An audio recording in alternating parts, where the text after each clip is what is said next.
And welcome back. Joining us now is Sepúlveda, Democratic candidate for the 32nd Senate District, and we welcome you to In the District. Good to have you. Thank you so much for inviting me. Hey, so the big question is, why the Senate? Well, if you look at the district that I represent, a lot of the issues that I faced when I became the assemblyman there 6 years ago are the same basic issues that we have in the 32nd Senate District. Things like more funding for education, more funding for affordable housing, helping with economic development, certainly police, community relationships, and as part of that is criminal justice reform, which I am a very big proponent of.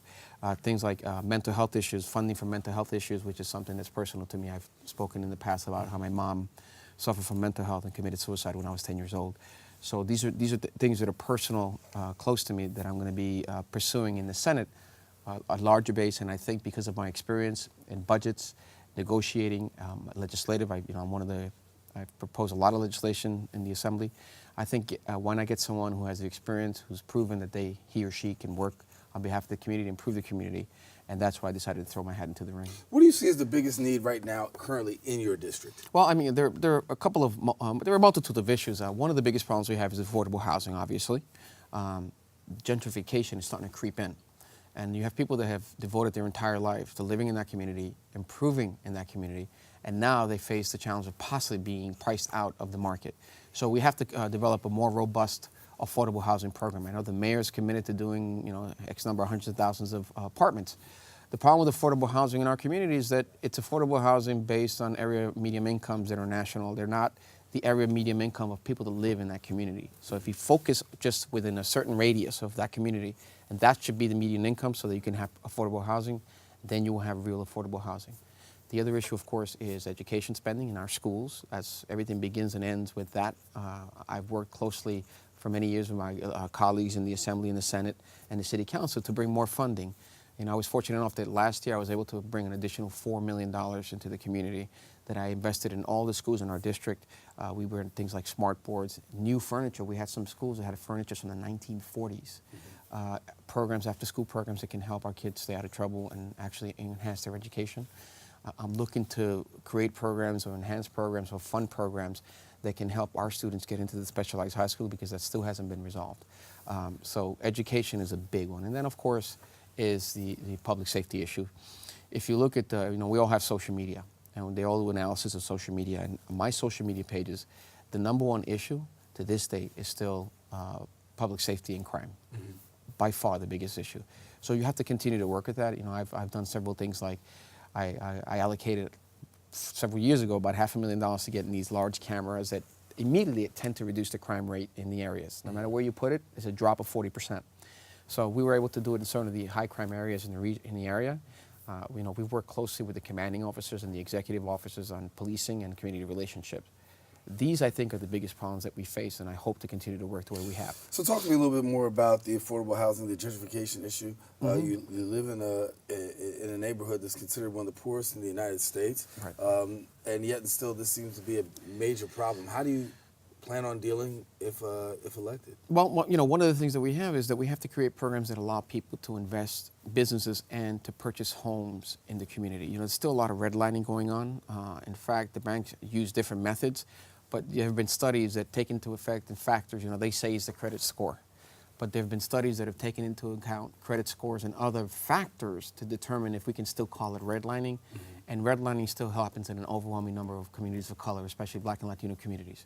So we have to make sure that these banks that are making a profit, some of them have branches or work in the community, that they allocate a certain amount of money for people to purchase homes in these communities in an affordable way. We have to continue to create affordable housing. We have to make sure that we allow the people that live in this community to have capital to start businesses. To do that, again, that's part of the economic development plan. You have to have affordable housing, you have to have good schools, and a decrease in crime rates. Mm-hmm. These are the things that foster good business development, and that's what we have to do. How do we address the issue of the rising tide of jails? You've got jails that are, proposed for the area. Mm-hmm. You guys have spoken out and said, but if elected, how do you handle it? Well, there's been an outcry about closing Rikers Island. I think some people in our community, some leaders in our community have to contend with, we can't ask to close Rikers Island and then not have a backup plan.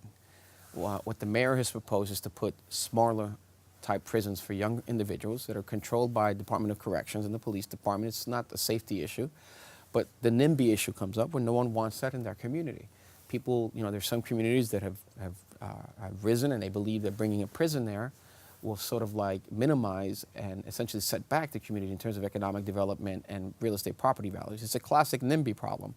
But I've proposed, and I think some of my colleagues agree, is that we have these smaller prisons closer to the courthouses. It decreases transportation issues, it decreases cost, but we have to have them somewhere. And let's do it in somewhere where it's feasible, where it makes sense, where these individuals that have to have court appearances then can be taken immediately. Build 2 smaller ones instead of 1 large one. And I think some of my colleagues like that plan, others have different plans. Some of my colleagues just don't want it in their communities, and I understand that. But you're okay with it in the community? Well, there's no other option. We can't ask for a closure of Rikers Island. We can't say, some people say, oh, we can do it before 10 years. We can't do that and yet not have a master plan. And if the master plan means that some of us, look, if there's certain areas in my district which would be difficult for me to sell that, obviously. And, for example, one of the big developments in my district is Parkchester. People there have invested, have stayed there, and the property values are rising. But putting up a prison there, no matter what type of prison, would be problematic.